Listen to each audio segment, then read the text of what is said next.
Monday, November 13th. Thank you for joining us. We'll start with the Pledge of Allegiance. Pledge of Allegiance to the flag of the United States of America and to the republic for which it stands, one nation, under God, indivisible, with liberty and justice for all. Thank you. Please be seated. At this time, we do a roll call, please. Here. Renee Forden. Here. Marnie Sawicki. Brad Myers. Pam Cronin. Here. Tony Doffey. Here. Colleen DePasquale. Here. Rob Wells. Here. Brian Kramer. Bill Wachula and Kevin Lane are excused. So Bill Wachula. Brian will excuse.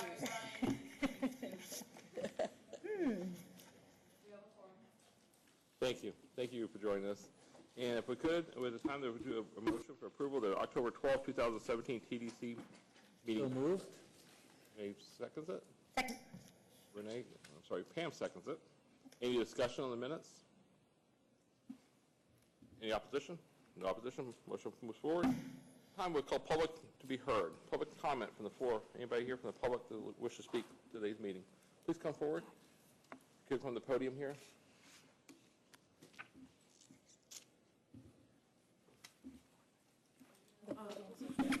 Sorry. By the American flag there. Thank you.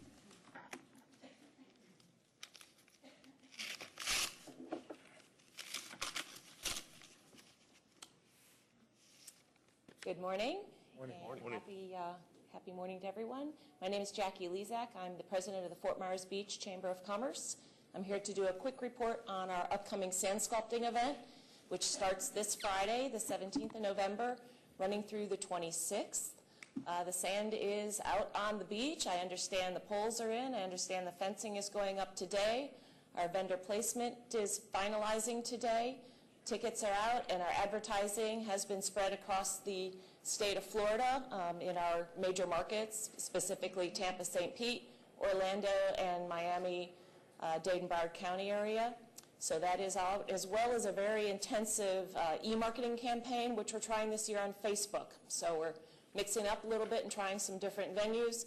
We will also be monitoring folks coming into sand sculpting this year, asking them how they've heard about us and what zip code they come from and or what country, if that's applicable. So we'll be gathering that data this year, which is something new for us, and we're excited to see what kind of response we get to that, and we'll be able to pull those numbers together and help us to target better for future years of sand sculpting.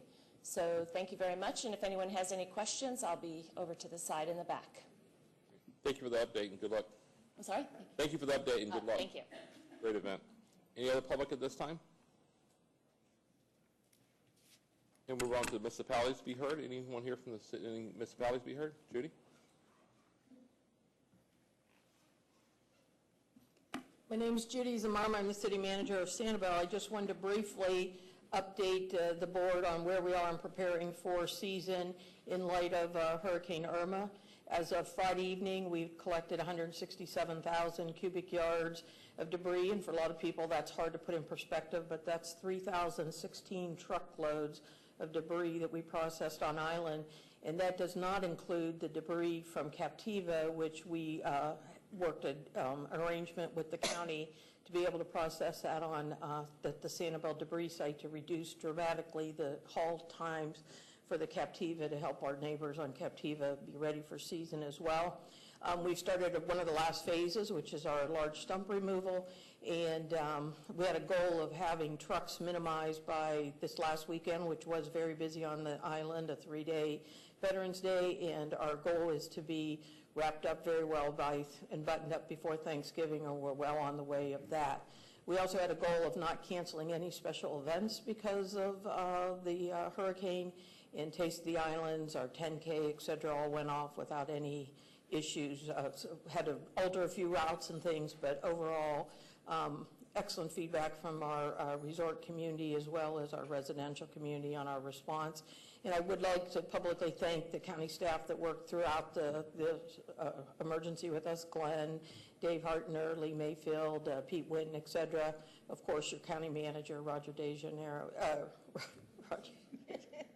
Roger, so that we could be at this point of season. I think for the first day or two, there was a question how good season would be, and we're very happy to be where we are. So thank you for your assistance and your support. And thank you, Judy, for your update, and thank you for working with us, because that definitely would have changed the logistics going from Captiva to another dumping site. So thank you for helping expedite that, and your staff and your council. Any other city to be heard at this time? Move on to the report of the Executive Director, Tamara. All right. Good morning. Happy November. It's hard to believe we'll be celebrating Thanksgiving soon and coming to the end of the 2017 year. But for September, our bed tax collection was up 5.4%, came in at $1.65 million. It caused, because that was the last month of the fiscal year, we ended the fiscal year just under $40 million, $39,756,881, and that was actually slightly up from last year, barely, but up, about $62,000 up over the previous year.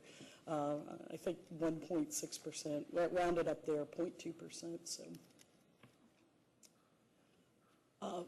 In terms of the STAR report for September, occupancy was up 9.7%, came in at 58.4.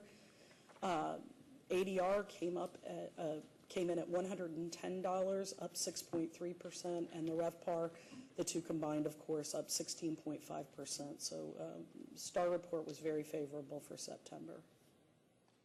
In terms of the airport, as you would expect, with the airport, with flights shut down for a few days, airport traffic was down 16.4%. Number of passengers was actually up, but that must be that's year to date, excuse me, 2.1% year to date. And then, as we always do this time of year, we like to give you kind of a summary of the tourist tax collections by area, and a little overview of where we've been the last few years. So as you can see, we've been on a growth mode. This year certainly not at the previous three years of growth, but still continuing to grow bed tax collections. And for the breakdown by area, it's important to note that if any one collector in a municipality collects more than a third of the bed tax, we can't report that municipal's collections. So in this case, you will not see Cape Coral or Bonita Springs on the list. That was a change to the statute about 3 years ago. So please, there is a reason that you don't see Cape Coral and Bonita on that list. It's because of the change of statute. But you can see collections by area. Fort Myers Beach collected 15%. Fort Myers came in at just under 6%. Sanibel at 13.4%. The real estate collections, 23.4%. And Lee County reflects unincorporated Lee County plus Bonita and Cape Coral coming in at 42%. What's the statute again? The state statute was changed in terms of reporting by municipality. Okay. And so if any one collector collects more than 1/3 of the collections for that municipal area, that area cannot be reported.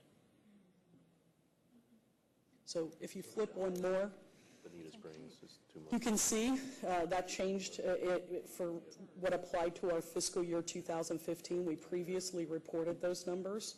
So when you look at that breakdown, so it's to protect their. She got I understand. it. She got it. I was missing one little piece of it. Okay. Okay. Good thing you're not excused. I'm here. If you look at the STAR report compared to bed tax up only 0.2%, so the vacation rentals were drastically down then? My guess is yes, and you know that you evacuated before the inland hotels had to evacuate, and I'm guessing that there's a time period, right, of getting back online, so to speak. So yes, I think when Bob gives his presentation, we did add a few questions to the DPA occupancy survey to the hoteliers. And I believe Bob will say that on average, the hoteliers that responded to the survey said they were closed 8 days. Yeah, that's about So, right. I think there was definitely the branded hotels inland definitely had some gains, for sure. They are primarily the ones that feed into STAR, not exclusively, but primarily. So you're going to see data that looks a bit conflicting. Visitation will be down. You saw airport traffic was down, yet STAR is up. But some things are counting visitors. Some things are counting occupied rooms. And of course, which rooms you're taking a look at definitely makes a big difference on that. So. Captiva's counted into Lee County, correct? Correct, because it's unincorporated, yes. All right, yes, sir. I think I remember, but just for everybody in the room, real estate. Real estate. That one's a little bit tricky, right? It applies to across the county, but a real estate company can have many, many properties in the area. So they may have a property at Bonita, they may have a property on Captiva, they may have one out on Pine Island. They're pulling from a wide area. Their payments go in under that real estate line. So yes, that is very similar to unincorporated Lee County. It really includes many areas. So, but they're not reporting. I got this from. If they're audited, yes, they're reporting that. But when they pay that check, it's one check. Thank you. Yes. All right, next slide. It's graphically, same information, just so you can see it.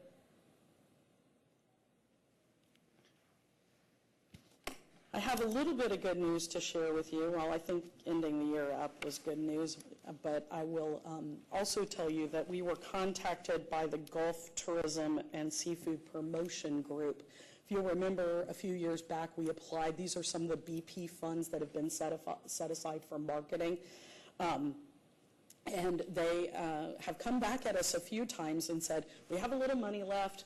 If you'll put together a proposal, we will give you some more, and this is the last time. I think this is about the fourth last time, Fran? Third last time they've come at us. But we are putting together a proposal to accept $150,000 from them out of that program. So that'll be new media added into our marketing budget this year. So pretty excited to report that. That's great news. Found money is always good. Now I'd like to bring Brian up to give you, introduce our resident artist for this last quarter. So.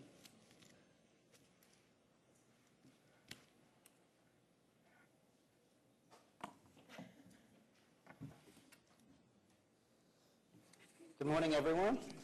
As Tam said, my name is Brian Osowski, Director of Marketing for the VCB. For those of you who are regularly at these meetings, you know that our Resident Artist Program we launched in early 2016. It's a way for us to keep a steady stream of new photo and video assets coming through the VCB because, it's a beautiful destination. Of course, we want to share it with people, and so we want to keep all of our imagery as fresh as possible. So we just finished a three-month term with our latest resident artist, and I'd like to introduce you to her today. Her name is Katie Galley. She grew up in Lee County and was really excited to apply for our program. She's the former editor and photographer for Scuba Diving Magazine and enjoys shooting both topside and underwater, which is one of the reasons we liked Katie so much. She's also one of the featured photographers for Captains for Clean Water and is really passionate about our little slice of paradise here in Lee County. I want to just read you a quick snippet from her artist statement that she submitted. Lee County, my home since I was a child, is such a diverse range of amazing personalities. It's the human element that makes our rare space shine so bright, and a sensitive eye is necessary to capture the uniqueness of Southwest Florida. I want to give people their first look at our area above and below the water, and to share how lucky we truly are to live in such an extraordinary place. To remind people that here we are blessed with both nature and some of the most wonderful people you'll ever meet.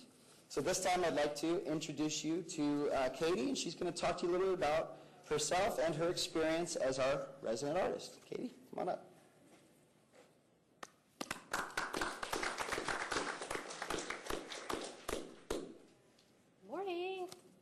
fun day. I digress. When I found out that I was picked to be the first female resident artist for the Lee County VCB, as the millennials say, my head quite literally exploded. I went through stages of being insanely excited to then quickly realizing that I've been a very bad underwater photographer. Let me explain. As the former photo editor for Scuba Diving Magazine, and as someone who's been lucky enough to have dove internationally, and as one of the only pro underwater photographers in all of Lee County, to my knowledge, I'd never actually taken photographs in Southwest Florida's waters. So I panicked for about a week, and then I just realized I just need to go for it.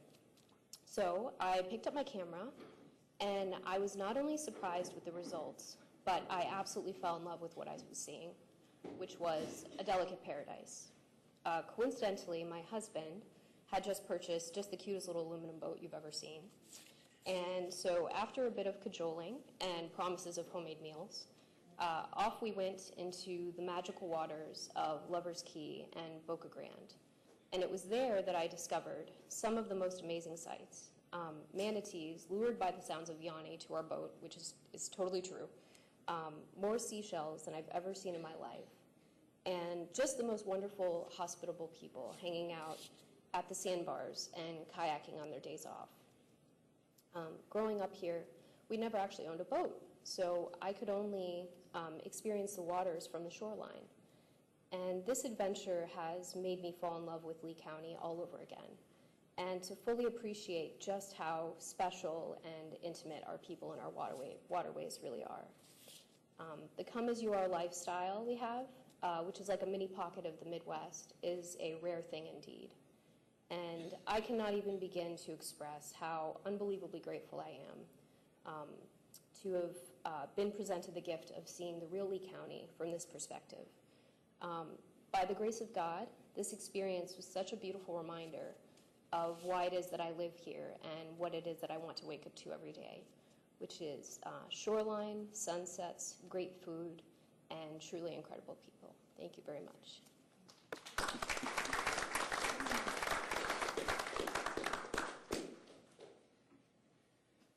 Thanks, Katie. Yeah, she was a real pleasure to work with. You know, we try not to give too much direction when we work with a resident artist because we really want them to use their own perspective and to go out and, you know, grab some fantastic images sort of through their eyes. So just the last few pictures here, and Katie, I think, is going to hang around till after the meeting, so if you want to talk with her or have any questions for her or anything like that, she'll be here. So thanks, everyone. That's all we've got. Thank you, Brian. All right. I know last month we talked a little bit about how well the Island Hopper Songwriter Fest went, and I told you that we would have a wrap-up report, and Nancy is here today to give you that wrap-up report. Thank you, Nancy McPhee. Nancy McPhee, and I have the pleasure of updating you on the impact of Island Hopper.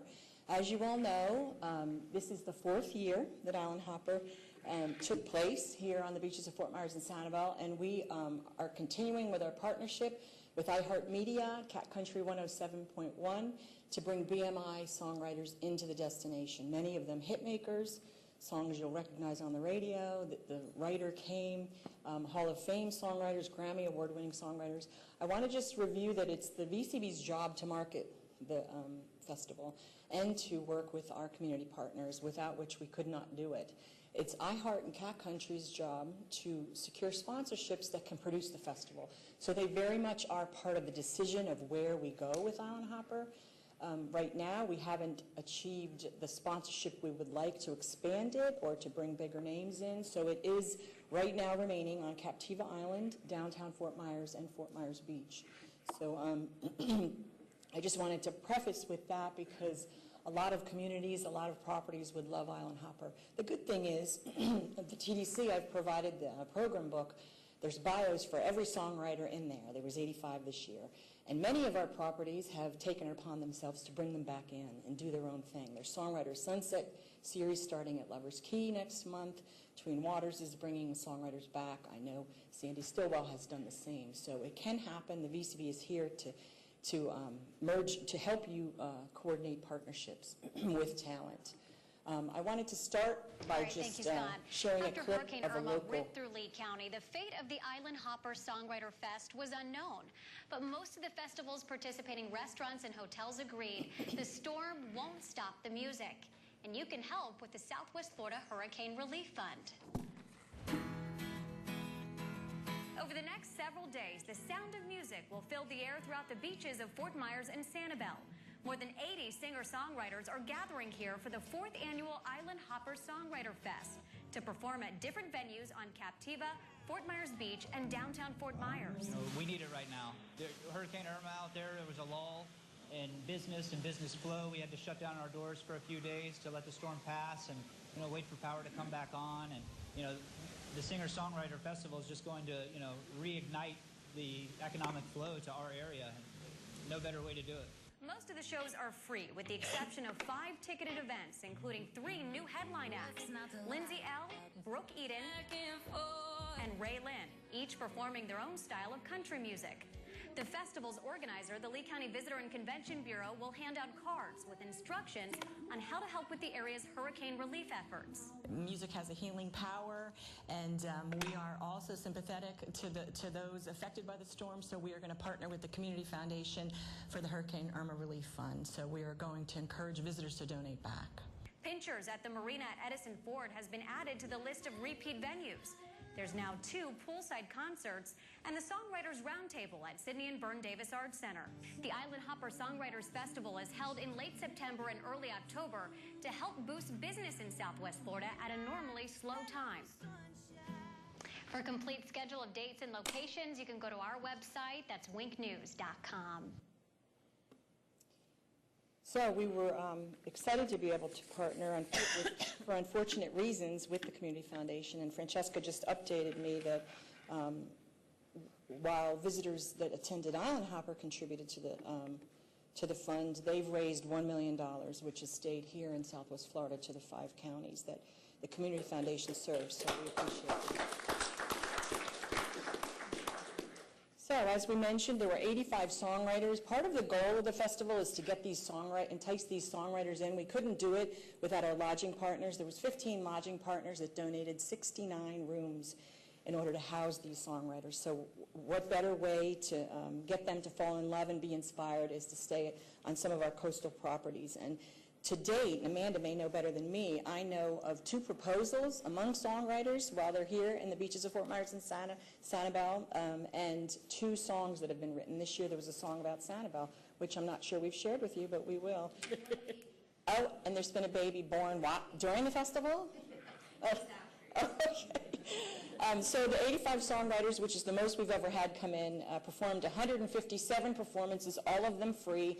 I did want to mention that Island Hopper is the longest event that the TDC funds, in addition to sand sculpting. That's a non-sporting event. So there are sporting events that last longer than 10 days. So that's why we can have such an impactful impact on the community. There were 8 ticketed events. Short of ticketing the whole event, like some other songwriter festivals where you can't get into a venue without a wristband, we enjoy it being free, but I will admit it's very hard to count where people are coming and where they're staying. New this year, we created a virtual event bag or coupon book. This allowed partners that were not in the footprint of the festival, for instance, a hotel inland or a restaurant or an attraction, to load a deal, and it was promoted for a month with the Island Hopper marketing that we did, and it provided partners an idea of how many people looked at their deal, perhaps downloaded it, and perhaps came in to see them in their own business. So this is something new that we wanted to try, and we like the fact that we can measure how many people looked at the deals.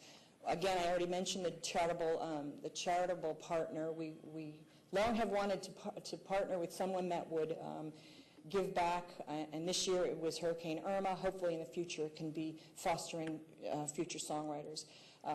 Poolside performances are very popular, so we continued with them both at Pink Shell and the new pool at Tween Waters. We will hope to continue with them in the future. And as mentioned, we We rely on sponsorships, or iHeart does, to produce the festival. Pinchers was that last year with 2 venues programmed. And Sidney Byrne Davis Art Center I mentioned because they actually have a recording studio. I think you heard Jim a month or 2 ago mention that. And the winners of our social contest for songwriters got recording time in the studio at Sidney Byrne. So I did want to also mention that one of the major sponsors of the festival is the FRLA and Visit Florida. I wanted to just shout out to Lois Croft. We appreciate their continued sponsorship over the years for Island Hopper. So here's the recap. Here's the numbers we want to look at. Attendance back in 2014, we only did it on Captiva and Fort Myers Beach back then, so we estimated 5,000 people. You can see how it's grown over the years. This year, we were lucky to be able to just have just under 15,000. And how do we measure that? The number of venues times the capacity of those venues, whether they were full or not. This is what staff is running around doing during the festival. And we are happy that we, even with the storm, we increased attendance, mainly in part because we had a couple new venues. Media impressions, when an event is new, of course, it's always talked about a lot. We had huge impressions the first 2 years. This year we were down just slightly. We're not too sad about that because we did have to halt radio and social marketing after the storm for about 8 days. So we feel like 61 million impressions is still a good number, and we're going to dive deeper into where that occurred in just a second. Lodging deals are important. Every event that we fund through the TDC is expected to post a deal on their website so that we can measure those room nights. We had 29 partners post lodging deals, and we appreciated that. We haven't heard back from all of them, unfortunately. So right now we're sitting at about 235 room nights. I know it says 223, but a friend of mine called over the weekend and confirmed he booked himself 16 room nights. And the number we're most excited about is the tourist tax collections for September. Before the festival occurred, September was bringing in about $1 million just for the month in tourist tax revenue. And so you can see over the years how it's increased slightly. This year it's up a lot, and I think probably that's partly because many of our hotels were full because of the storm. But we are happy that September tourist tax revenue is increasing. That was the goal in the beginning when you told us you wanted an event in September. Who attends the festival? We have staff and volunteers surveying the crowds throughout, and 40% of the people that come are repeat attendees. And they're bringing friends with them. 63% are local, so there is a huge local benefit to this event. The economic impact for bars and restaurants that don't have accommodations is huge. 37% are visitors to the area. And of those visitors, 17% are telling us that they're flying in through RSW. 43% are my age, and the next highest age group is millennial, which was very interesting to us. We've been slanting younger with some of the songwriters, so we're excited to see that number grow. 97% of the people think it's so awesome that they can't wait for next year.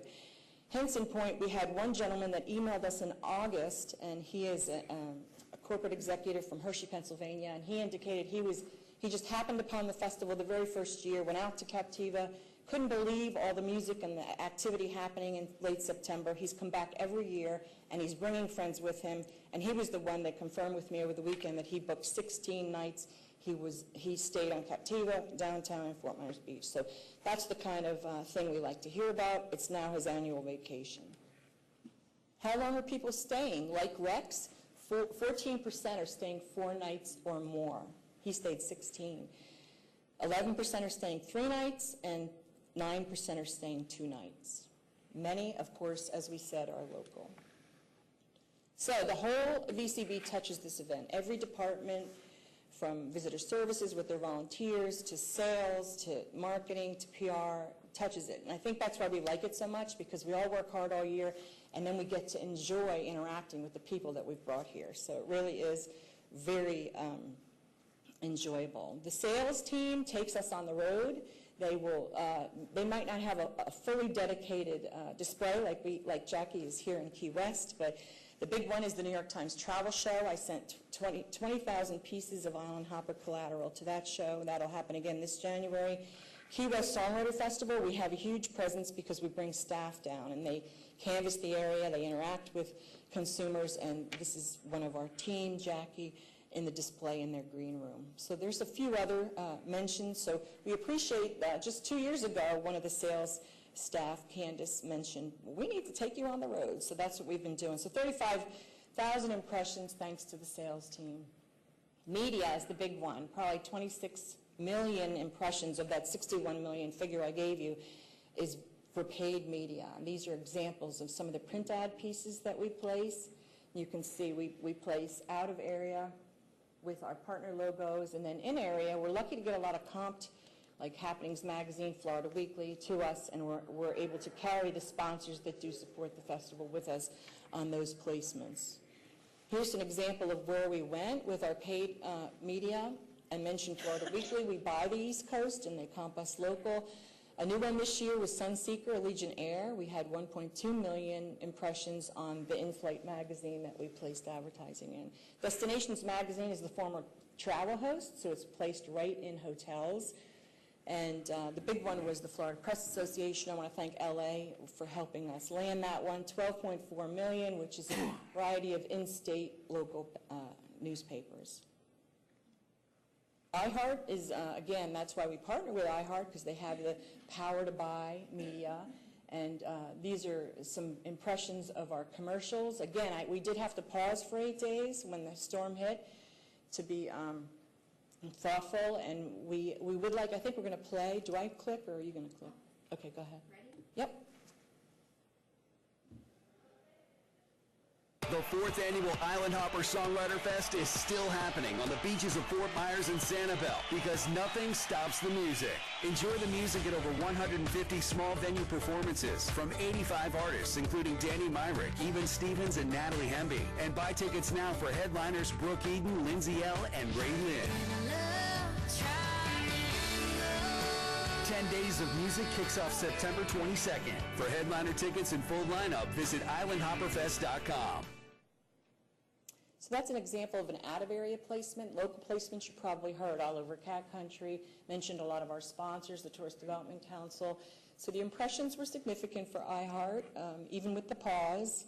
And then we did some digital advertising with them, which gave us some more coverage right before and during the festival.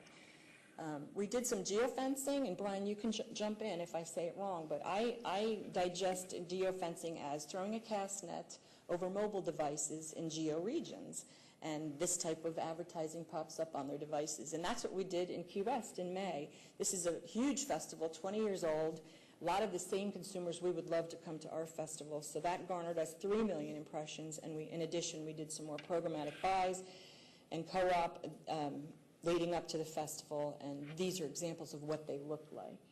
The little banner ads you see on your mobile device or when you're on your computer. Social is big. We spent a lot on social this year. This is the 4th year. We did the Song and Chant songwriter competition, and I think the goal for the team was like 130 contest entries. They had 574 people enter, and basically this is someone that's aspiring to be a songwriter posting a video of themselves for people to vote on, and there was over 50,000 votes cast, and this, because all of these budding songwriters are encouraging their family and friends to vote, we gained 26 million campaign impressions, so it was a huge success. We really appreciate all the effort that went into that. The woman on the left in the picture is Hannah Swan. She's the winner. She was flown down from Indiana, and she got a chance to play in Island Hopper, as well as spend some time in the recording studio at Sydney Byrne. Some more social impression numbers. We did promoted posts, which is a paid post on the Beaches of Fort Myers and Sanibel page. That's our biggest audience, so why not? Song and Chants live there, and you can see the impressions and the social engagements, which is enticing the people that love the Beaches of Fort Myers and Sanibel to take a look at Island Hopper. We have a dedicated Island Hopper website as well. You can see this is an example of 2 posts. Island Hopper Songwriter Festival posted something, and then the Beaches of Fort Myers and Sanibel shared it. So a lot of back and forth. We do a Facebook event where people can RSVP that they're coming, and every event that the TDC funds gets that opportunity through our co-op as well. So that garnered us lots of impressions.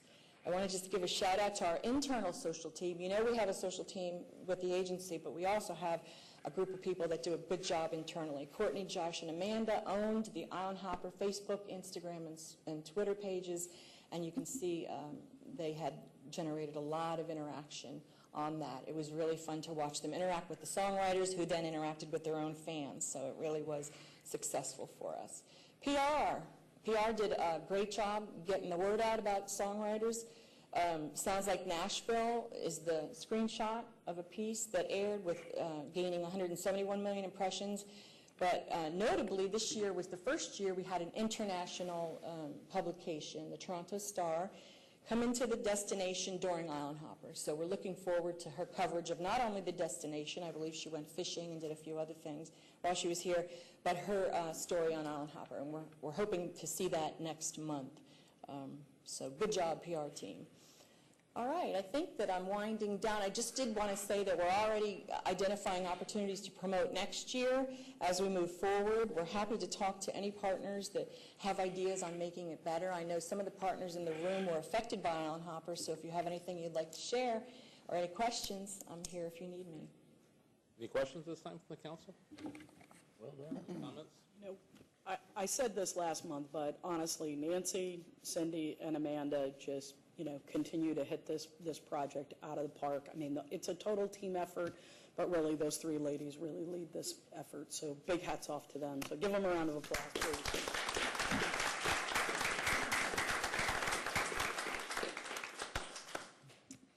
Now I'm going to ask Bob to come up and give us the third quarter research report.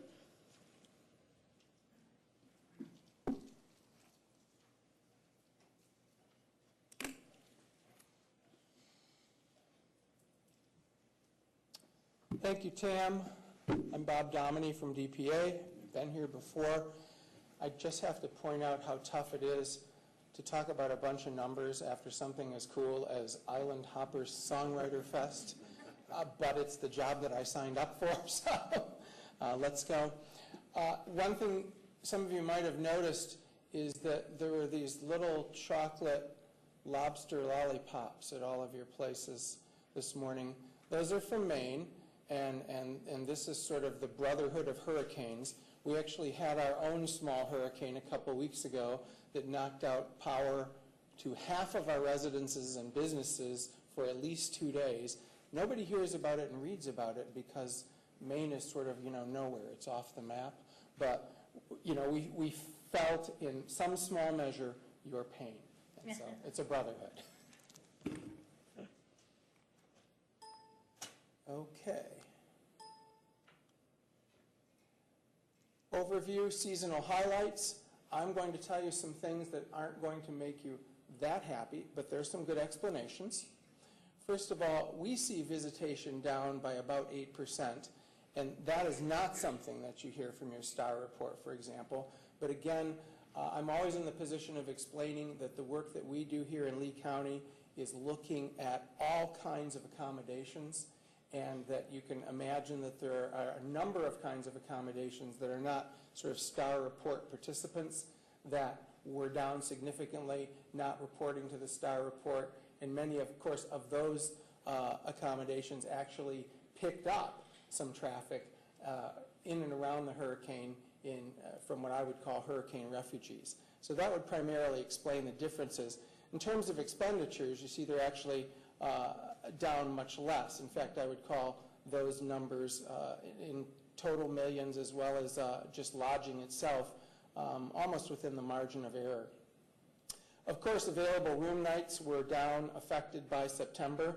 Occupied room nights were down, also affected primarily by September. It was kind of a wash, and so the average occupancy rate for the summer season as a whole stayed about the same. Average daily rate, in part because of some things that happened in September and the lack of need for deep discounting, average daily rate and RevPAR actually saw a small bump up, but again, within the margin of error. So sometimes even acts of God can have unintended positive consequences. We broke it out by July, August, September. This is not something we usually do, but we thought it was important this year because of Irma, so you can see actually how September compared to August and July. You can see those big red numbers in available room nights and occupied room nights in September, which jive with exactly what it is that you would have expected. But again, occupancy rate stays just about flat. And then, of course, ADR and RevPAR were just down a little bit. Again, because the dynamic of the whole situation caused some discounting that might ordinarily have occurred not to occur. We'll talk more about the hurricane itself and its effects on your business at the very end of the presentation. Visitation, summer season, among paid accommodations has fluctuated since 2013, with total visitation showing a decrease from 16 to 17, although still on a 5-year trend, we're up 5.7% in visitation and paid accommodations over that 5-year period. Visitor expenditures, there's where the really good news is, a 15% increase over that same 5-year period among those staying in paid accommodations. And that trend line just seems to keep inching up. Of course, there was a little bit of a pullback from 354, 343 million in between 2016 and 2017. But again, I would call that within the margin of error. I would say that basically you are holding fast. Paid accommodations visitor origin. This one's a little tricky. We're telling you basically 2017, 80% domestic, 20% international. Specifically looking over on the right, you'll see that Germany is way down, UK is way down, Canada within the margin of error. And I know that everybody's not completely comfortable with that. Some of that, I think, is sort of the continuing geopolitical upheaval that we're experiencing here on this planet. Some of that is the fact that we actually suspended visitor interviewing for September. As you can imagine, in the build-up to the hurricane, it made no sense to try to intercept visitors. And during and in the aftermath, it would have been downright silly or disrespectful. And so we actually lack that component of composition of travel parties for the month of September, but it was really the only sensible thing to do under the circumstances. Anecdotally, you know, I'm stuck in this business of numbers and large numbers and being able to make extrapolations, and that's good, but it's not as fun. Last night, I came in late, and I was one of 2 parties standing at the Hertz desk at the airport, and the other party was this young couple, and they were renting their car, and there was a long conversation. They were a German couple, and the gentleman at the desk had spent some time in Germany with the U.S. Armed Forces. He knew exactly where they were from. Bottom line, I listened to this conversation, and he managed to talk them all the way up to the Camaro convertible for a meeting. Now, if it hadn't been for the fact that they'd just arrived, I would have pulled out an interview and interviewed them, because we need to get more international. But Bob, going back to the Germany being down, wouldn't you say it's more related to U.S. dollar being up, and we're not as big of a discount? It's it's the confluence of events. It's the it's the euro dollar. It's the I think a longer lasting sort of geopolitical effect than we had imagined. I think it's maybe not interviewing in September. I think it's perhaps not capturing as many interviews at specific locations, one of the malls in particular, and I think we have to make sure that we get back there and test some of those assumptions. As long as we know that our interviewing patterns are constant over time, then I think we really can kind of lay this on reality and those things that are really far beyond our control. Well, I assume that's going to continue to decline with Air Berlin being out of business. I think, the exchange rate is having a significant impact. We had those conversations in the UK.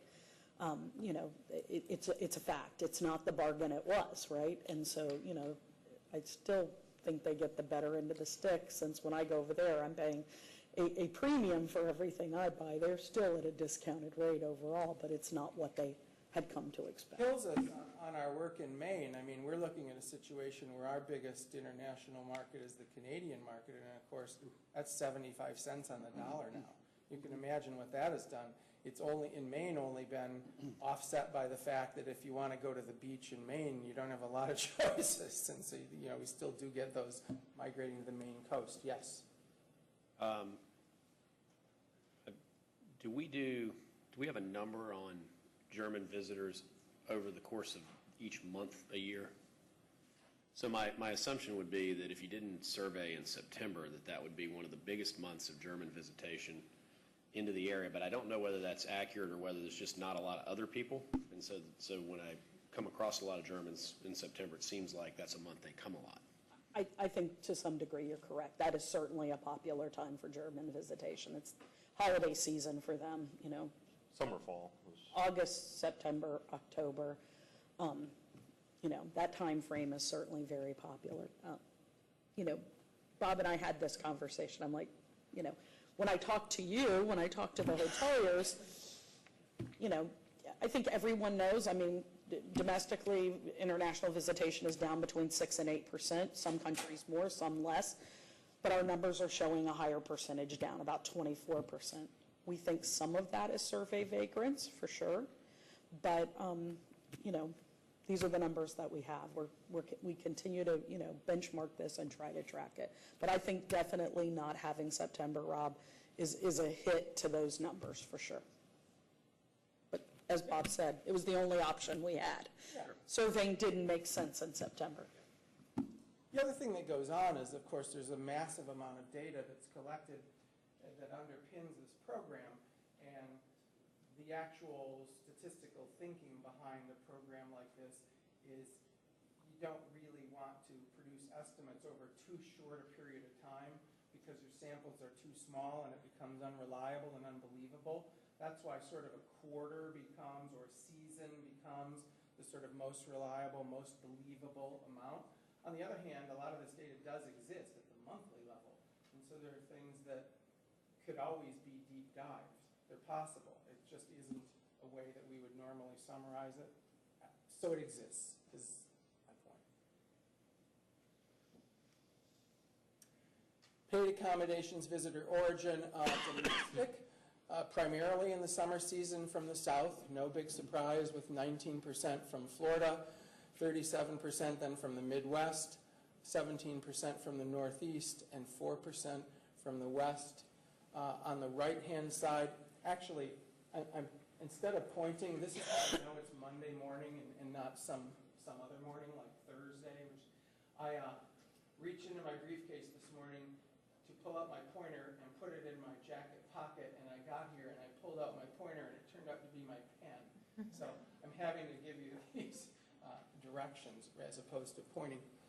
On the right-hand side, not surprisingly then, suddenly Miami-Fort Lauderdale pops right to the top, tying with New York itself, and then Tampa-St. Petersburg, and then we get our more traditional feeder markets that we see in the other seasons, Columbus, Cleveland, St. Louis, Chicago, Indianapolis. So that's the difference between the summer and those other three seasons. Calendar year-to-date highlights. I think what you're going to see now is that there's a whole lot more smoothness in the trends than what we saw in this sort of aberrant summer season where we had this event that none of us wanted to have, and that's the value at looking at sort of the longer haul of the data. Visitation down 1% year to date. I would call that basically flat. We are maybe down 1%, maybe up 1%. It's very difficult to tell. That's very close.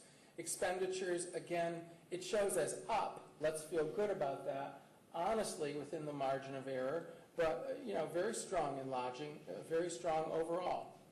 Available room nights slightly down, occupied slightly up, which gives us an average occupancy of slightly up.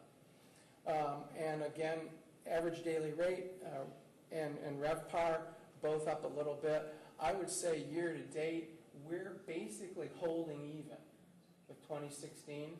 We're not falling back. We're holding even for sure. Visitation calendar year. Among paid accommodation guests are higher than 5 years ago. Total visitation estimates are somewhat lower. So you can see we started at 3.76 back in 2013. We're now at 3.66. Maybe we've come back to where we were among, total visitation. Among paid, 2.09 to 2.24. While it looks like we're dropping back a little from sort of the peak in 14-15, overall the trend of 7.2% is pretty undeniable. Among paid accommodations, visitation is definitely up over this 5-year period. Expenditures, again, that story is always stronger than visitation itself. That's the good news. We're able to charge basically more for our product, and people are happy to pay it, and that's where we all want to be. We're showing among all visitors, as well as those staying in paid accommodations, 5-year increases, certainly double the increases in expenditures among those staying in paid accommodations. Paid accommodations, visitor origin, we're coming back to the same little conundrum, and basically we're telling you it's 81% mix domestic and international year to date. We're seeing not so much an issue with Canada anymore. Germany seems to be the bugaboo, although the kind of funny thing is if you look at both the left side of the chart, we have 79, 78, 78, 75, 81. I chose to do this from the domestic side. It's actually pretty stable. I think the troublesome thing is when we see one country where we know from being in the business that we have a lot of people on the ground from, from these feeder markets, and we're not seeing them in the numbers. So it's almost a clash of the anecdotal and the data-driven. It's a little tough to argue. Paid accommodations, visitor origin, calendar year, the Midwest, again looking at the left side, Midwest, of course, for the year as a whole is, by far the biggest feeder, followed by the Northeast, and then the South drops straight down, of course, and the West being last, and then we're back to our comfortable feeder markets of Chicago, New York and Boston, Minneapolis, Indianapolis, Cleveland.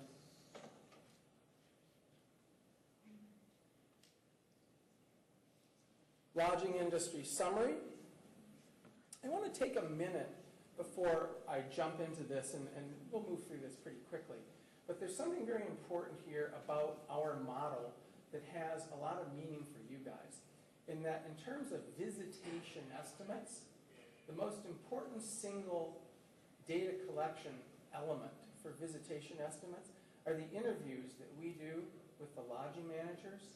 So the more that we can get cooperation from those of you who own and operate accommodations, the more accurate our visitation numbers are going to be. And because those visitation numbers drive the rest of our model for estimating, the more accurate everything will be. And it's always a bit of a struggle because you're doing the important part of keeping your businesses going. And I got some guy on the phone asking me about what happened last quarter, what do they think of the next quarter? But it's really an important driver of this information. So I just would like to reach out and ask you to cooperate as much as possible when those phone calls come in because they drive this information. Available and occupied room night trends. We have the summer season on the left, year to date on the right. Occupied room nights and available room nights have shown fluctuation over the 5 years.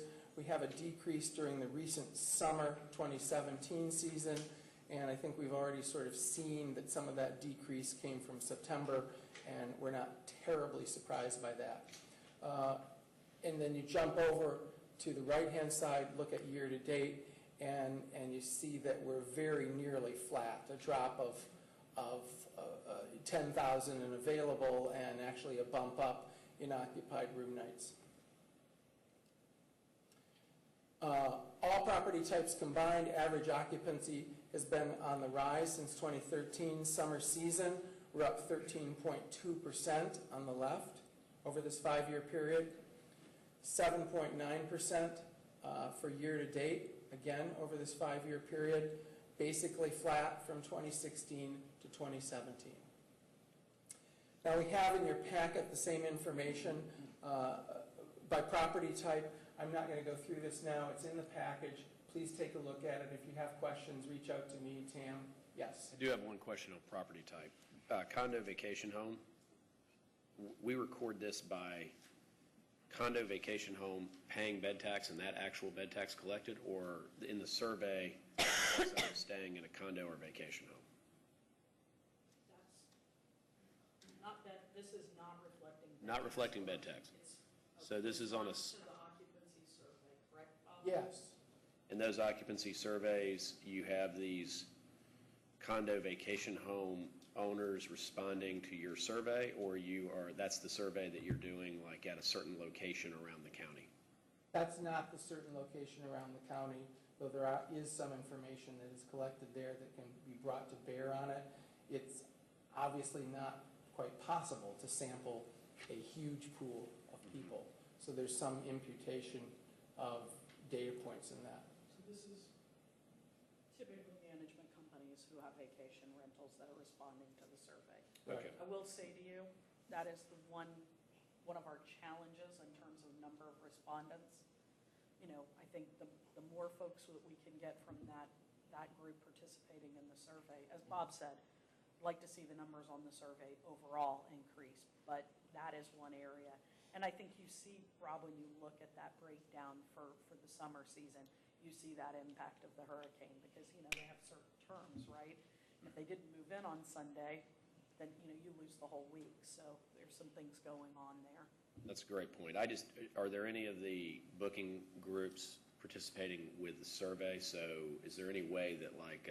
Is Airbnb participating? Correct. Is that your question? No. Not to my knowledge. Okay, thank you. What you give Bob, those of you who participate, Bob does not give me individually. That's, you know, that's his, just like the bed tax, your private information is kept private. And so Bob and I talk in generalities, but not specifics. So that's the reason I asked him. I'm pretty sure we're not getting an occupancy Exactly. from Airbnb. Right. And, you know, your concern, of course, is the migration in that direction is a challenge for your businesses and your revenue models, which is the biggest issue in this room, I'm happy to admit. But there is a trickle down, which is the challenge to me as somebody in this business who helps provide sort of overall direction and an overall barometer of the business, is it gets harder and harder to track it as the business disseminates out like that. We'll see where this goes. Thank you. Did I talk about this? Anyway, average daily rate trends up 9.6% for the summer season on the left for a 5-year period, up 15.5% over that same 5-year period for year to date. And again, this slide is here just to drive home the fact that over a 5-year period, we've been able to push average daily rate up fairly consistently. We even squeaked, I think, 19 cents out of it year to date between 2016 and 2017. And whenever it's positive, of course, we know that that's real. It's just when it's negative, it's within the margin of error. That was a research joke, and no one ever laughs. Again, we can look at ADR trends by property type. It's in your packet. I won't talk about it here. RevPAR trends, all property types combined, shouldn't be, again, surprising. For summer season on the left, up 24% over this 5-year period, and up similarly 24.6% over the 5-year period for calendar year to date for all property types combined. And that's excellent. Again, we held constant ahead a little bit between 16 and 17, and I think that margin is actually even more believable. About 64 and 71 cents up. And again, by property type, please take a look and direct any questions at us anytime if you have them. Visitor satisfaction. Visitor satisfaction with the summer season 93 to 94% satisfaction with the visit in the upper left-hand corner. Very, very satisfied and satisfied. That's terrific. Quality of accommodations, top right, 91% in 16, up to 93% in 2017. Combined, far exceeded or exceeded and met expectations. That's terrific. I will point out that this is the kind of data that is collected in those on-the-ground interviews with travelers that did not occur in September. So this does not include September assessment of satisfaction, though I frankly would guess that no matter who you talk to, then if they had a warm, dry place to stay with power, they would have been pretty darn happy. Just my guess. Likelihood to recommend, again, we're, recommend Lee County from up 86 to 87%, and return to Lee County holding fast at 89%, and 55% of those who are likely to return say they're going to come back next year. So that's good. The whole point of this is repeat visitation. My maybe favorite box in the whole presentation is always the box in the lower left corner. I'm always excited to see that people hate insects and beach seaweed. So, Bob, I have a question. yes. Like you said, the insects and beach seaweed, is that common in other areas of the country and the world too? Or do you hear other reasons why least likely to return? Oh, yeah. These like features? Yeah. It's, it's very common in these sort of coastal, tropic, subtropic areas because it's the stuff you have. Right. When you go to other, like if you went to Maine and we ask these questions, we actually don't get this. We did a couple of years in the Pacific Northwest a few years back, and it's a different list. But every place has its sort of annoyances. But Florida, it's pretty much the same? Yeah. I think it's a sort of a tropic, subtropic phenomenon. I mean, it might change a little bit. There's a pretty long list. And I think probably if you looked at it on an annualized basis, traffic would be the first one, right? Yeah, exactly. But in the summer, that's not it's not top two. Right. And, if you have the horrible tide situation, and then boom, that's going to pop up in that particular season. We had more seaweed this summer, so Right. it makes sense. Right. Outlook for fourth quarter. Don't read the bullet point. Nicole and I stood in the parking lot of Cracker Barrel last night at 9 o'clock talking to Nicole about how, while strictly speaking, I understand the bullet point, we need to reword it.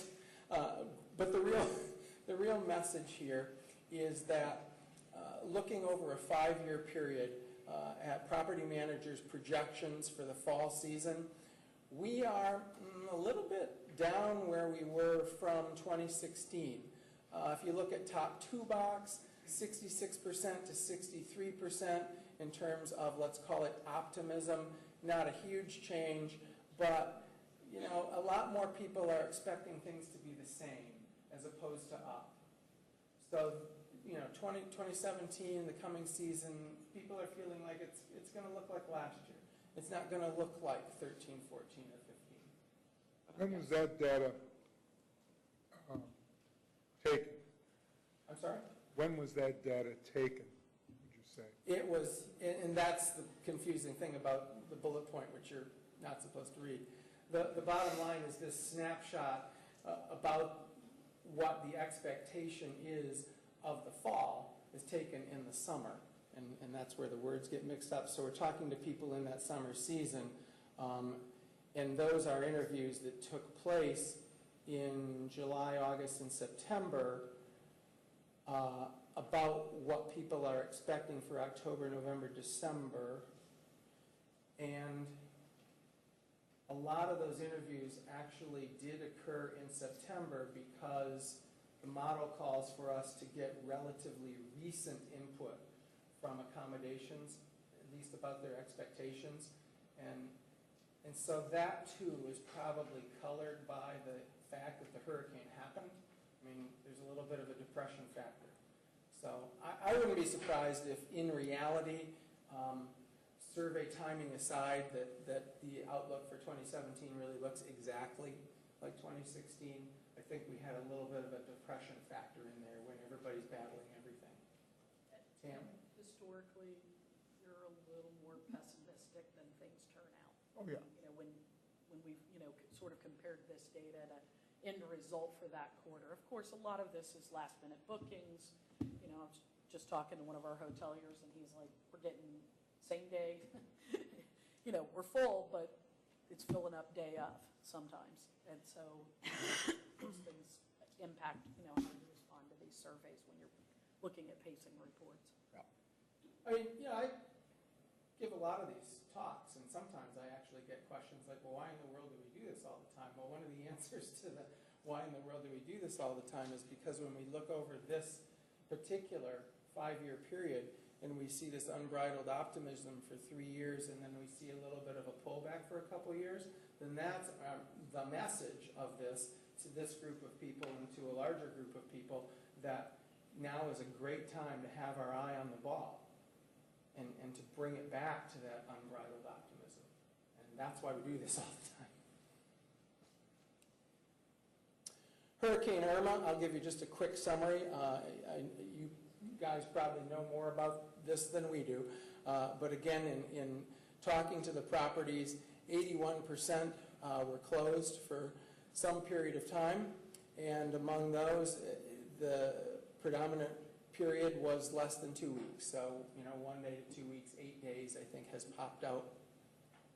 More likely to report property closures, obviously coastal properties, condos, vacation homes, organizations that are running those.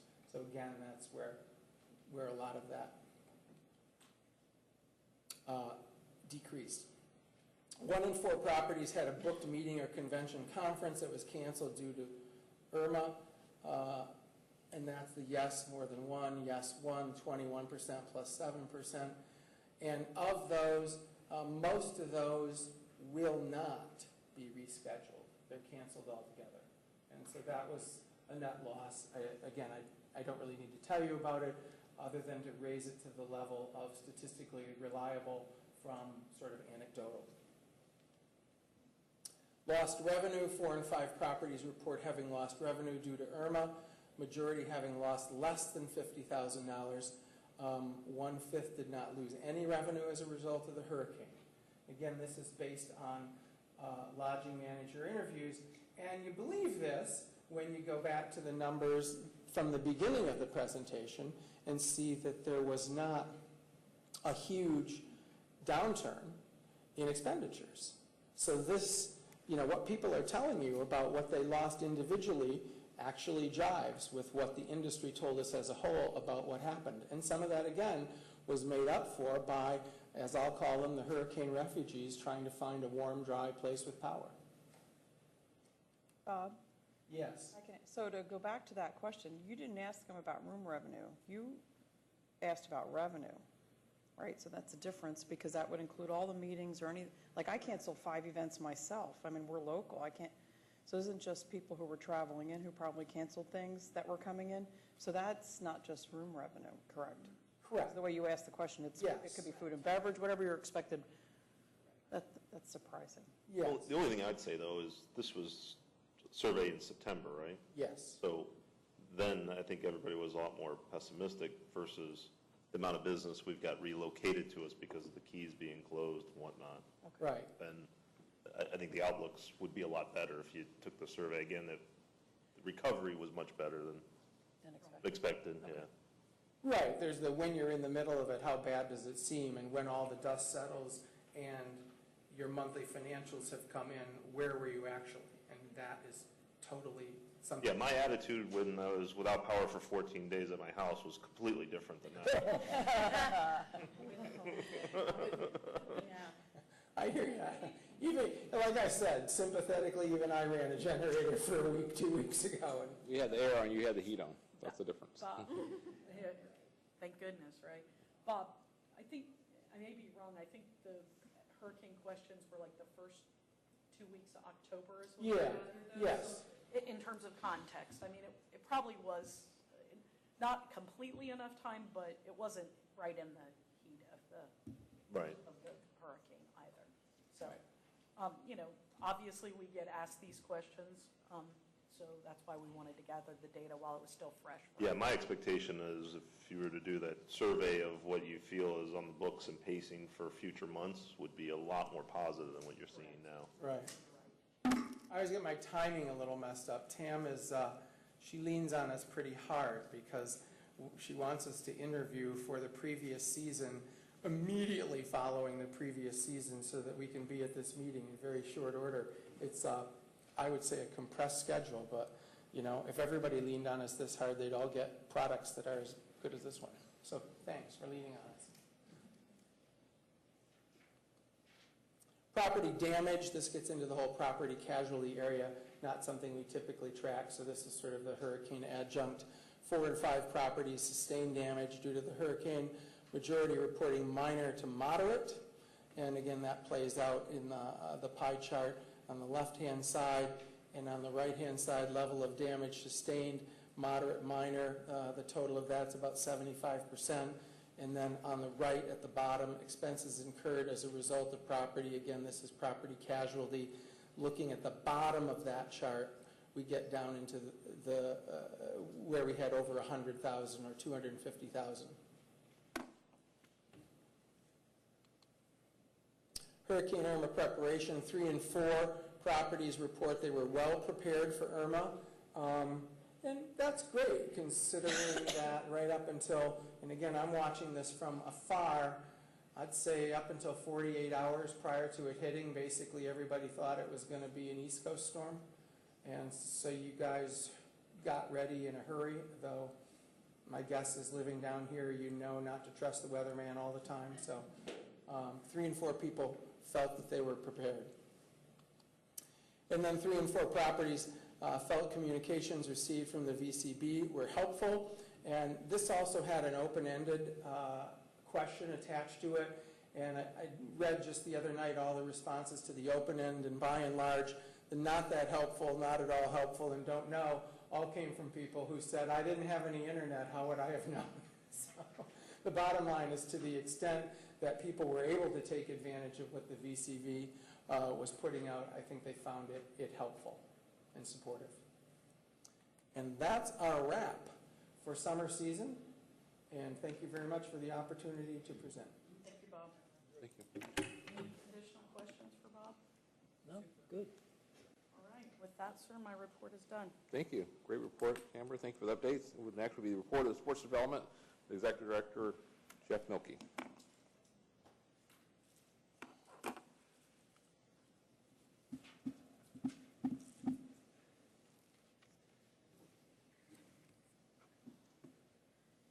Good morning, Chairman, Council.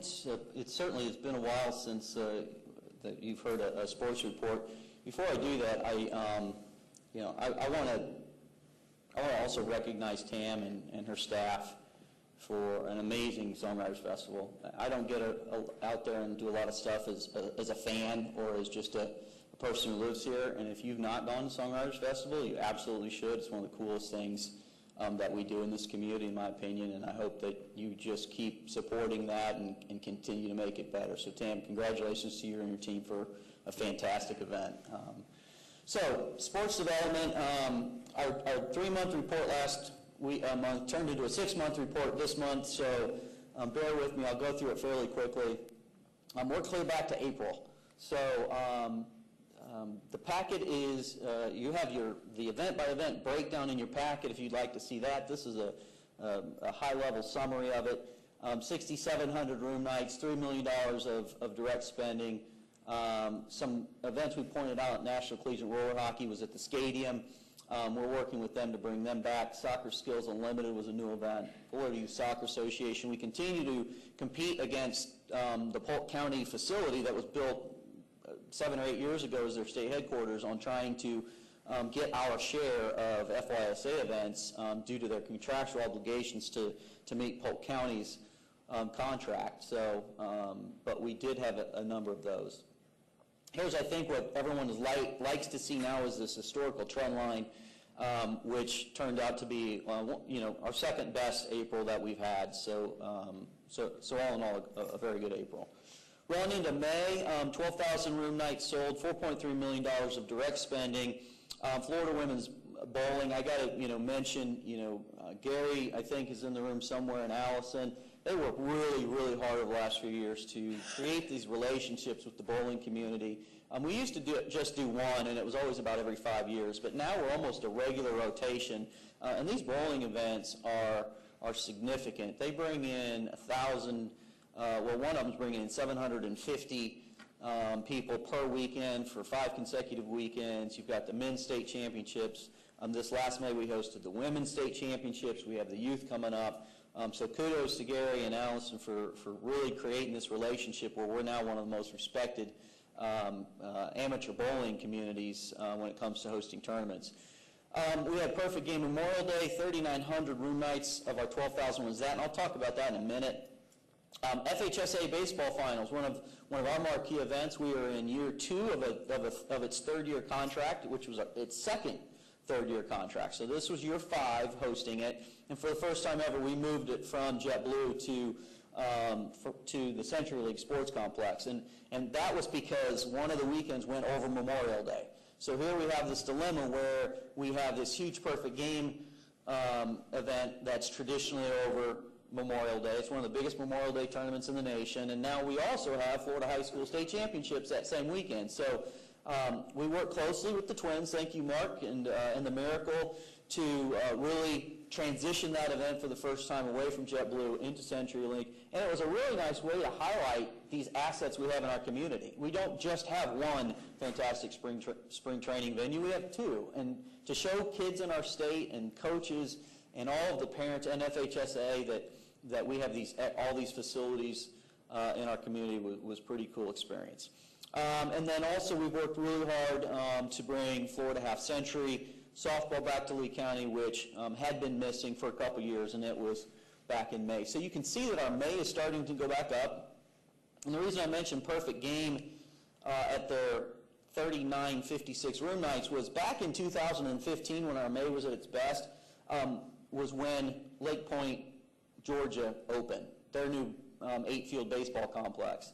And then as soon as that opened, they split our Memorial Day. Part of it goes to Lake Point, Georgia, and part of it happens here. And it was 4,000 room night loss just by splitting it in half. So that in itself is a lot of the reason. So I think bringing back Half Century, hopefully bringing some more youth soccer events into May, will continue to get that back up to the 2014 and 15 numbers. Now we're kind of into that summer activity, which is where I should be reporting on. Actually, no, this is still June. 17,000 room nights, $7 million economic impact, Perfect Game. We had YBOA. These are events that continue to happen in our neighborhood. International team training. I've mentioned to you guys the hard work of Angel on our team, that going out and getting Sweden softball, the Canadian national team. USA softball came through our town this year as on their way to the Pan American Championships. We have baseball teams from Germany and the Czech Republic now starting to come and visit. And even though they're smaller impacts, they are setting the table for our future international customers. And during school season, especially when you get into September, October, we're looking for teams to come in. Our weekends are filled with sports events, but because kids are in school, how can we impact Monday through Friday? And some of these international teams are having that impact. Albeit on one particular property here and there, it's still important for us. There's your trend line for June. Pretty much right in line with 12, 14, 16, and 17. All right, so now we're to July. Hotel room nights sold, 35,000. Direct visitor spending, almost 16 million. Perfect Game was responsible for 14 events. We had USSSA Girls Fast Pitch State Championships, CrossFit and netball, 2 non-traditional events. Again, events that Gary and Angel are working really hard to go out and find because there was no NARCH, okay? So NARCH was worth 7,300 room nights. Our best year was 37. So yes, we were down in July, but we weren't down to 7,300. We made up through some other events. So by having NARCH not here, certainly hurt a little bit, but but I'm going to show you at the end of the presentation about what we did this summer to try to make up for the loss of Narch, because we knew it was coming a year out, and we worked really hard to try to figure out how to fill some of that gap. August, the giant screeching of sports tourism is sounded, and here we dropped from 35,000 room nights a month down to 4,000, and that's just the way it is. Kids are back in school, all the summer championships are over, fall sports haven't happened yet. We had $1.8 million direct spending. Perfect Game has a little product they come that's called the Series. Some of that pushes into August, so that helps. This is where that USA softball came through our town for a couple days on their way to the Pan American Championships. And then we work with Fort Myers American Little League to host this Junior League Baseball Southeastern Regionals. So there's your August. The 62 versus the 44, it really depends on how events fall on weekends. You've got these week-long tournaments that start in July and they end in August, and it really kind of just depends on where we throw them in. We try to throw in wherever the most of the activity happen. So that's why I kind of wanted to show you at the end taking account all of the weekends and where they slide and what month they slide into. We'll talk about what our entire summer looked like in a snapshot. And then September, Irma, 2,000 room nights. They were all at the very beginning for the most part. Less than $1 million of direct spending. We canceled or postponed 7 events. And I just want to mention, when we went through the deliberation of trying to decide whether or not to host the events leading up to Irma and immediately after, it wasn't done just by us randomly saying, let's cancel this event. We worked really closely with Parks and Recreation, with county management, with Allison and our hotel inventories. We talked to our hospitality leadership, and we asked everybody, what is best for our community? Because during that time of year, during that 3-week post-hurricane time, we became community-centric first and sports-centric second. We wanted to make sure that the citizens of our community were taken care of, the aid workers coming in had the hotel rooms to be able to stay, to fix our community, and then we wanted to send the message that we're still open for business. And when was that appropriate? And we decided that it was going to be the first weekend of October with the big Perfect Game World Wood Bat. So we worked fairly closely with all of those contingencies we talked about. We did not take this decision lightly. We certainly don't ever want to cancel or postpone events, but the 7 that we did were taken very seriously, and we're still working on bringing a few of them back in the spring of next year. And this is the trend line for September. Obviously, this had everything to do with those canceled events during September. So here's our summer snapshot, and what we consider summer is a little different than the VCB. We consider June, July, August, because that's when kids are out of school. So this is when we can make our biggest impact throughout the year and cram as much stuff as we can into our community. And a lot of these are week-long events, and they start in one month and they go into another one. So individual months can change a little bit depending on where we throw a report. But I want to kind of point out again, this is something that we tasked ourselves with, that we knew that 39 events happened in 2016, and we generated 61,000 room nights in those summer months. And we knew we were going to walk into this year without Narch.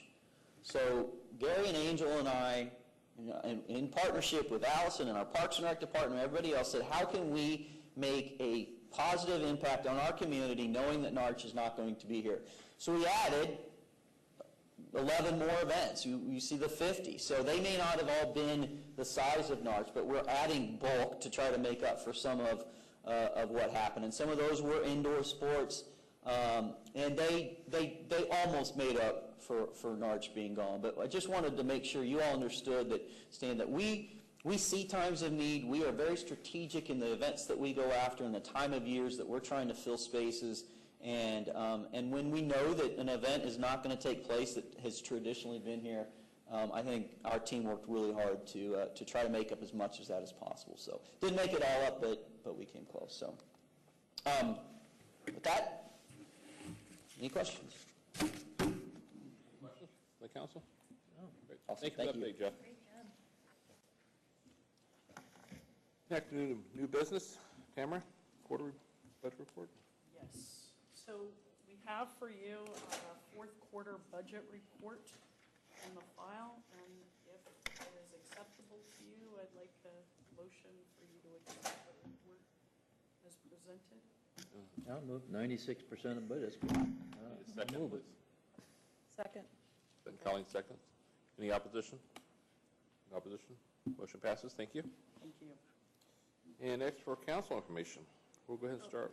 Actually get the two reports, Oh, I'm sorry. and I'll do that one too, I'm Go ahead. sorry. Doesn't have my name on there, but I will do it.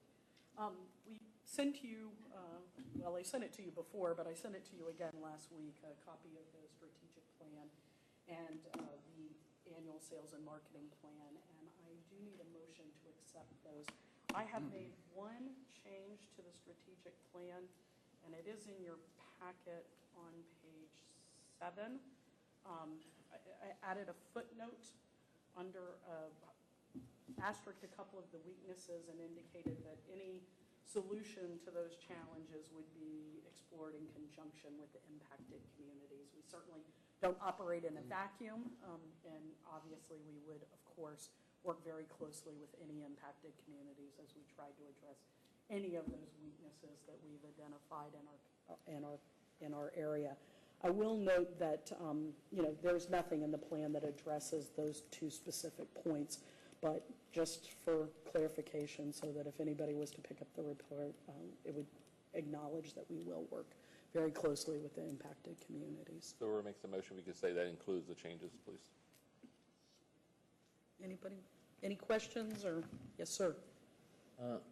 No question. I'll make the motion, but unfortunately, that when you had this function, it was the same day that Tony and I had our board meeting. We had a board meeting 3 times a year, and it fell on the same day. But I did go through that, and I was glad to see that we had, in there very forcefully year-round spending on marketing. But I think it was well done. I read the whole thing.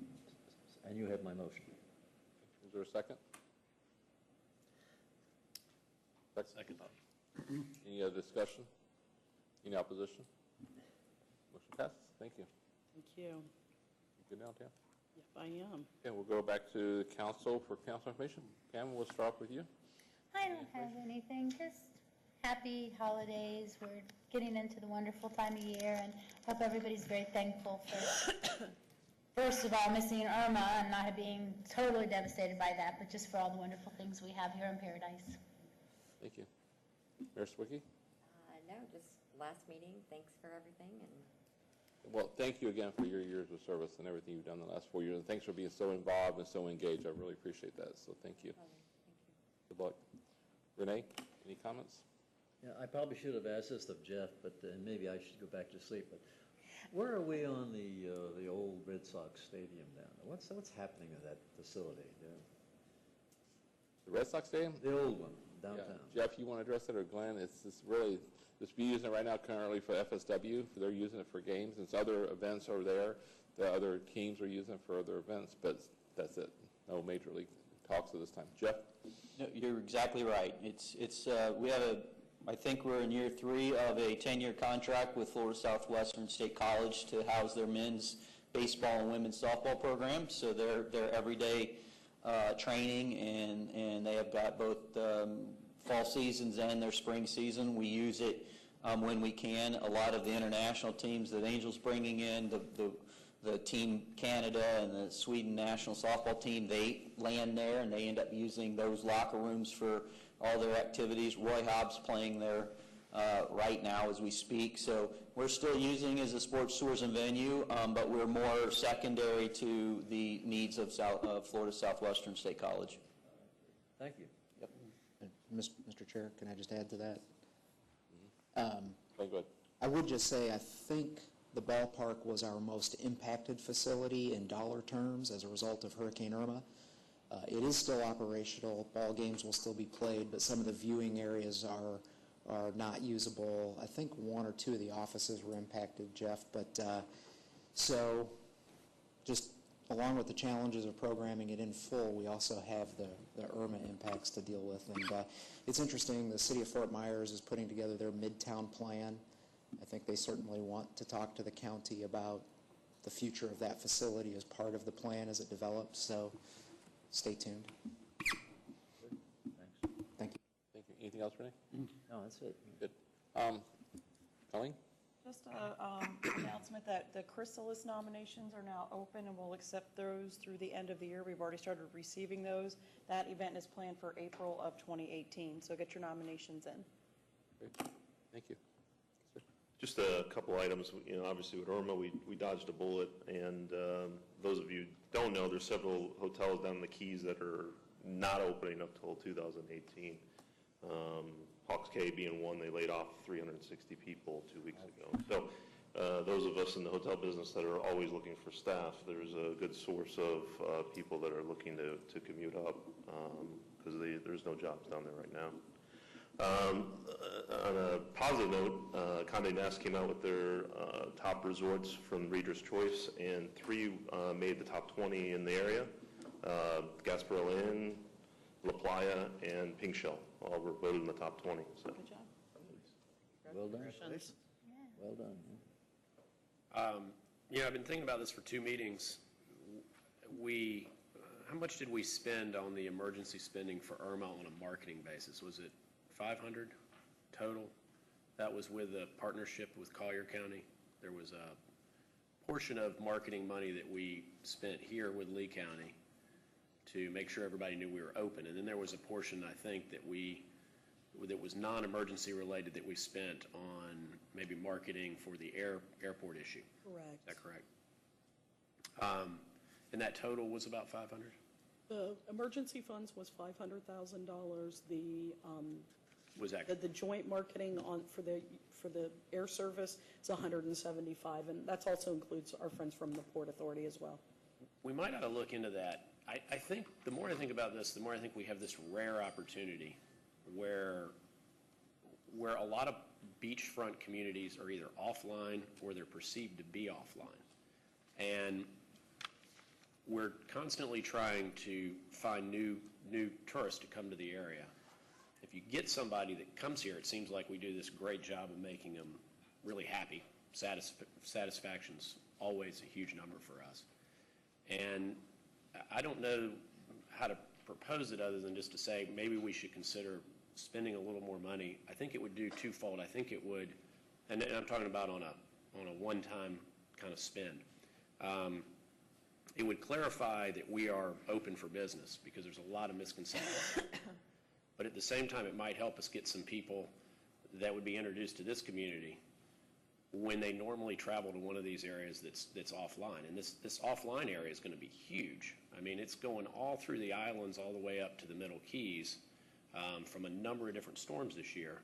And here we sit with the same beaches and these sort of great opportunity, I think, to really to market ourselves to this new group of people that we might not be exposed to before. So something I think we ought to consider. So kind of like what Bill said, like Hawks Cay being closed for a year. I mean, that's a lot of events, a lot of rooms. It's going to go somewhere. So where are they going to go? Yeah, and for every there's tons of those facilities. And I think, we're in a unique position to take advantage of that. I think we talked about this, last month about our islandology message and the island, the island theme to our ads and such will really benefit us well going forward.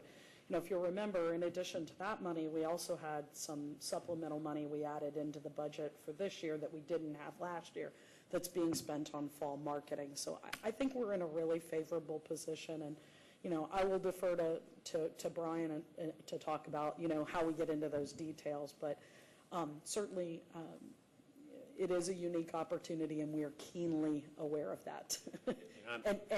And using SEO optimization to work that to our benefit.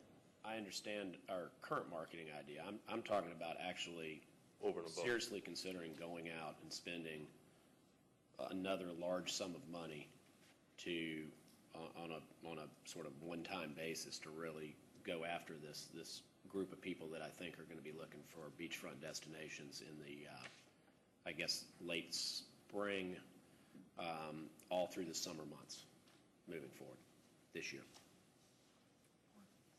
Any other comments from the council about that? There was a great point about that, the sailing school. Remember, they were closed down their operations in St. Thomas, and they were able to relocate most of that business here because they were in both locations. That was a beautiful example of what you're talking about. On that note, maybe I can work with staff for the next month to see how much money is available and see who else can partner with us, our friends at the airport again. To see who else we can partner with, to maybe bring that back up in December, to see if there's anything we could do. How to target that market. I'd like to see that, yeah. Okay. Good. Tamara, you hear that? Good. Okay. Thank you. Tony, long time no see again.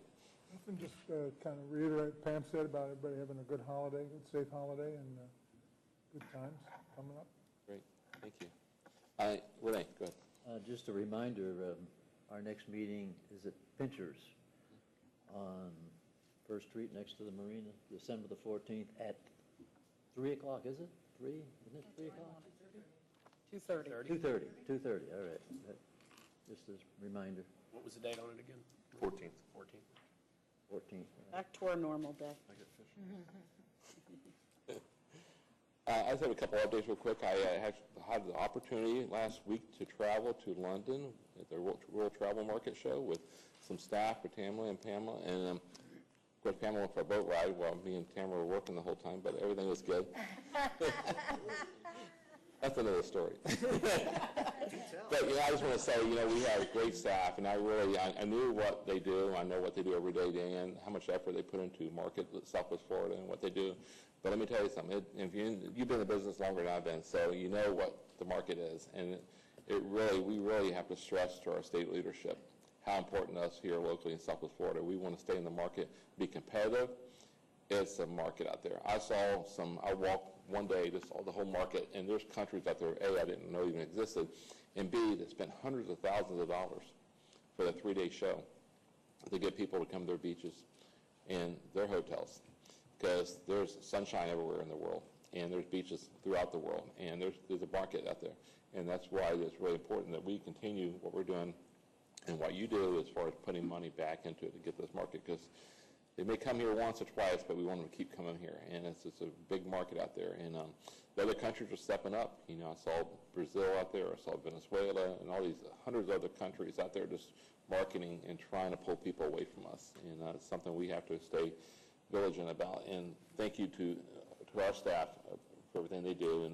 And we need to give them support, and we need to support locally and also from the state and how important it is, because people are not going to. We can't depend on this sunshine. Sunshine's across the world, and it's really important we do that. And also I want to say, for the past year I've been here, I can't believe it's been a year already.